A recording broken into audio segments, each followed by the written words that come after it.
Hello guys, welcome back to food stories. ഇന്ന് നമ്മൾ ഉണ്ടാക്കുന്നത് ഗോബി ഫ്രൈ അഥവാ കോളിഫ്ലവർ ഫ്രൈ ആണ്. അതിനായി ആദ്യം നിങ്ങൾ പീടികയിൽ പോയിട്ട് നിങ്ങൾക്ക് ആവശ്യമായ അതായത് കണക്കായ കോളിഫ്ലവർ വാങ്ങുക.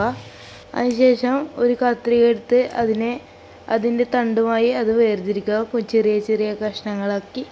അതിനുശേഷം അത് ഇതേപോലെ പൊട്ടിച്ച് അത് നല്ലോണം ചെറുതാക്കുക. കാരണം വലുതായാൽ ടേസ്റ്റ് അത്ര ഉണ്ടാവില്ല. അപ്പോൾ നല്ലോണം പൊട്ടിച്ച് പിന്നെ നിങ്ങൾ ഇതുവരെ ഗോബി ഫ്രൈ ഉണ്ടാക്കിയതെങ്കിൽ ഒന്ന് കമൻറ്റ് ചെയ്യണേ. ഇതിന് ശേഷം നന്നായി കോളിഫ്ലവർ വാഷ് ചെയ്യുക. ഒരു 4-5 തവണ വാഷ് ചെയ്യണം. ഞാൻ വീഡിയോയിൽ കാണിക്കാത്തതാണ്. അതിനുശേഷം നമുക്കിത് കുറച്ച് നേരം തിളപ്പിക്കാം. അതിനായി ആവശ്യമായ വെള്ളം എടുത്ത് അതിൽ കോളിഫ്ലവർ ഇടുക. നിങ്ങൾക്ക് മൂടി വെക്കണമെങ്കിൽ മൂടി വെക്കാം, അത് നിർബന്ധമൊന്നുമില്ല. അതിനുശേഷം ഒരു 5-7 മിനിറ്റ് ഇത് തിളപ്പിക്കാൻ. ആ സമയം കൊണ്ട് നമുക്ക് മസാല ഉണ്ടാക്കാം. 2 ടീസ്പൂൺ മുളക് പൊടി, 1 ടീസ്പൂൺ ഉപ്പ്, 4 ടീസ്പൂൺ മൈദ, 1/2 ടീസ്പൂൺ ഗരം മസാല. പിന്നെ നിങ്ങൾക്ക് വേണമെങ്കിൽ കുറച്ച് ചിക്കൻ മസാലയും ആഡ് ചെയ്യാം. ഞാൻ ആഡ് ചെയ്തിട്ടുണ്ട്. അതിനുശേഷം നന്നായി മിക്സ് ചെയ്യുക. വെള്ളമൊഴിച്ച് നല്ലവണ്ണം മിക്സ് ചെയ്യുക. നല്ലവണ്ണം കട്ടി ചെയ്യണം, ലൂസാവാൻ പാടില്ല. അതിനുശേഷം നമുക്ക് ഇഞ്ചി വെളുത്തുള്ളി അരക്കാം. ഞാനിവിടെ ഒരു കട്ടിങ്ങിൻ്റെ ഒരു സാധനമാണ് യൂസ് ചെയ്യുന്നത്. നിങ്ങൾക്ക് ജ്യൂസ് മെഷീനിലും അല്ലെങ്കിൽ അമ്മിക്കല്ലും ഉണ്ടെങ്കിൽ അതിൽ അരക്കാവുന്നതാണ്.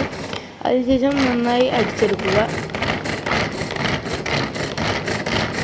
ഞാനിത് അടിക്കുന്ന സമയത്ത് ചാനൽ പുതിയതായി കാണുന്നവരാണെങ്കിൽ ലൈക്കും സബ്സ്ക്രൈബും ചെയ്യാൻ മറക്കരുത്. അതിനുശേഷം ഇത് അരഞ്ഞെന്ന് തോന്നുമ്പോൾ നമുക്കിത് നമ്മൾ അരപ്പിലേക്ക് ഇടാവുന്നതാണ്.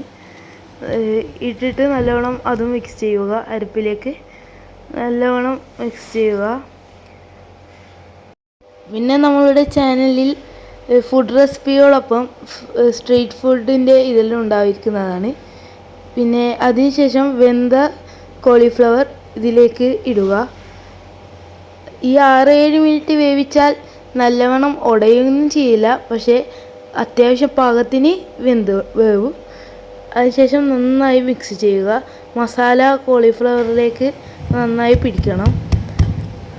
അതിനുശേഷം നമുക്കിത് എണ്ണയിലിട്ട് വറുത്തെടുക്കാം.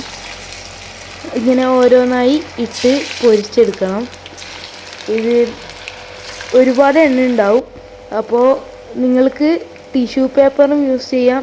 അല്ല, ഞാനിവിടെ എടുത്തതുപോലെ ഇത് അരിപ്പ ഉണ്ടെങ്കിൽ അത് യൂസ് ചെയ്യാം. ഇങ്ങനെ നമ്മൾ പൊരിച്ചെടുക്കുന്നു.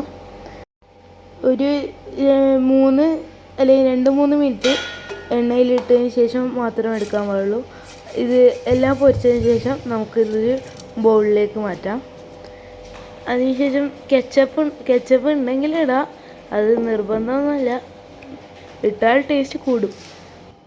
ഇനി നമുക്കിത് നമ്മളുടെ ടേസ്റ്ററായ താജുവിന് തിന്നാൻ കൊടുക്കാം. താജുവിന് രുചികരമാണെന്നാണ് പറയുന്നത്. Thanks for watching.